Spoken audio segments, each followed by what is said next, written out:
Hi, hello, வணக்கம். இது Chennai Sengundram Pudunagar Balaji garden area. பார்த்தீங்களா? தண்ணி காவா மாதிரி ரோட்டில் ஓடுது. பயங்கரமான மழை. இந்த மழை தண்ணி தான். அது வேறு எந்த தண்ணியும் கிடையாது. ஏன்னா இந்த ஏரியாவுக்கு கவுன்சிலர் கிடையாது. எம்எல்ஏ இந்த ஏரியாவுக்கு இருந்தாலும் எங்கே இருக்காரோ சுத்தமாக தெரியாது. குப்பை எடுக்கிறதுக்கு கூட ஆள் வரதில்லை. பார்த்தீங்களா?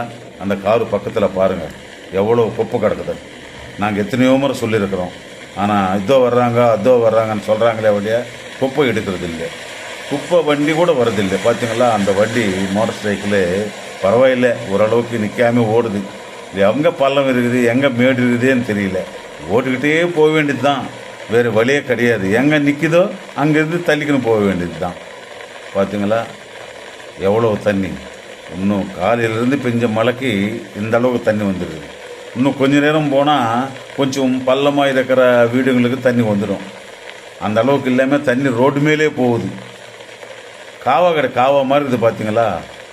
இந்த காவா போடுறதுக்கு ஒரு 2 அடி காவா போட்டால் கூட ஒரு சொட்டு தண்ணி நிற்காது. இங்கே வேறு எந்த தண்ணியும் வராது. ஒருவேளை ரெடின்ஸில் அந்த அது தண்ணி விட்டால் கூட அந்த தண்ணி இப்படி வராது. இது கொஞ்சம் மோடான ஏரியா, அதனால் இந்த பக்கம் வராது. மழை தண்ணி தான். அது மழை தண்ணி போகிறதுக்கு கூட வழி இல்லை. பக்கத்தில் தான் பைபாஸுக்கு அந்த சர்வீஸ் ரோட்லேயே இருக்குது மழை தண்ணி போகிற காவா. புதுசாக கட்டிருக்காங்க, பெரிய காவா. அந்த காவாவில் விட்டால் கூட போதும். கேட்டால் ஃபண்ட்ஸ் இல்லைன்னு சொல்கிறாங்க. ஏன்னா போன டிசம்பரோடு முடிஞ்சு போச்சு இங்கே கவுன்சிலருடைய பீரியடு. அதனால் அவங்களும் சரியாக பார்க்குறதில்லை. அதனால் எங்கே கிடக்கிற குப்பை அங்கேயே கிடக்குது. குப்பை எடுக்கிற ஆளே இல்லை. அந்த ஆஃபீஸில் சரியான பதில் கிடையாது. நம்ம போய் சொன்னோம்னா வருவாங்க, போங்க அனுவாங்க. இப்போ மழைக்கு சொன்னாக்க இந்த மாதிரி தண்ணி வீட்டுக்குள்ளே வருது, அந்த தண்ணி போகிறதுக்கு ஏதாவது வழி பண்ணுங்கன்னு சொன்னால் கூட அவங்க என்ன பண்ணுறாங்க, ஆளுங்க வரலைங்க, மழையாக இருக்குது, என்ன பண்ணுறது, குறையும் போங்க அன்னு சொல்கிறாங்க. சரியான பதில் கிடையாது. பார்த்தீங்களா எவ்வளோ தண்ணி போகுது பாருங்கள். காவா மாதிரி போகுது ரோடு. இது மெயின் ரோடு, அதாவது இந்த பைபாஸ் ரோடு கனெக்ஷனு. அந்த ரோட்டில் வந்தால் தான் இந்த ஊருக்குள்ளவே போக முடியும். இந்த ரோட்டே இந்த மாதிரி நிலைமையில் இருக்குது. அந்த குப்பை எடுங்க, இந்த மாதிரி கொசு பயங்கரமாக வருது அன்னு சொன்னால் கூட குப்பை எடுக்கிறதுக்கே ஆள் கிடையாது. பார்த்தீங்களா? இன்னும் 1/2 மணி நேரம் மழை பெஞ்ச அந்த காரு டயரு பூரா முழுங்கிடும்.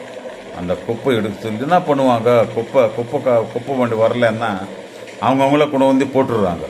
அப்போ முடிஞ்ச அளவுக்கு நாங்கள் கேட்குறோம், ஏம்மா எங்கள் வீடு இருக்குது இல்லை, இங்கே குப்பை கொட்டுறீங்கன்னா அவங்க இன்னுமே பேசாமல் போயிடுறாங்க. நம்ம கண்ணுக்கு தெரிஞ்சு கொட்டுறதில்லை, ஏதோ நைட்டில் கொட்டிட்டு போயிடுறாங்க.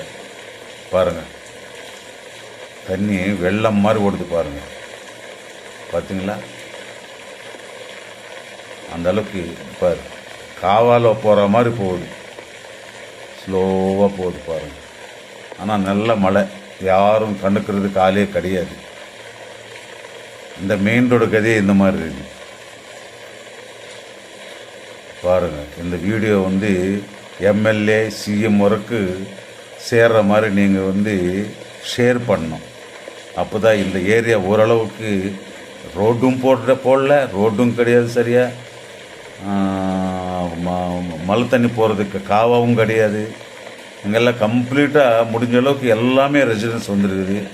யாருமே இது சரியாக பார்க்குறதில்ல. பாருங்கள், நாளைக்கு ஓட்டு கேட்குறதுக்கு மட்டும் வருவாங்க. எங்கள் சின்னத்துக்கு ஓட்டு போடுங்க, நான் ரோடு போடுறோம், காவா கட்டி கொடுக்குறோம், எல்லாமே சொல்லுவாங்க தான். யாரும் செய்கிறதே கிடையாது. கேட்டோம்னா ஃபண்ட்ஸ் இல்லைங்க, அந்தளவுக்கு ஃபண்ட்ஸ் இல்லை, அந்தளவுக்கு ஒர்த் இல்லை, எங்கள் அந்தளவுக்கு வருமானம் கிடையாது. வருமானம் பிஸ்னஸ் பண்ணுறாங்க, வருமானம் இருந்தால் தான் செலவு பண்ணுவாங்க. அரசாங்கம் எதுவும் செய்கிறதில்லை. அதனால் பாருங்கள், இது சிஎம் செல் வரைக்கும் போகணும். அப்போ தான் கொஞ்சம் மூவ் ஆகும். ஓரளவுக்கு ஒரு 2 அடி காவா கட்டினா கூட போதும். ரொம்ப தொலைவில்லை. இங்கேருந்து ஒரு 500 மீட்ரு, 300-500 மீட்டர் வரைக்கும் தான் இருக்கும். Thank you very much.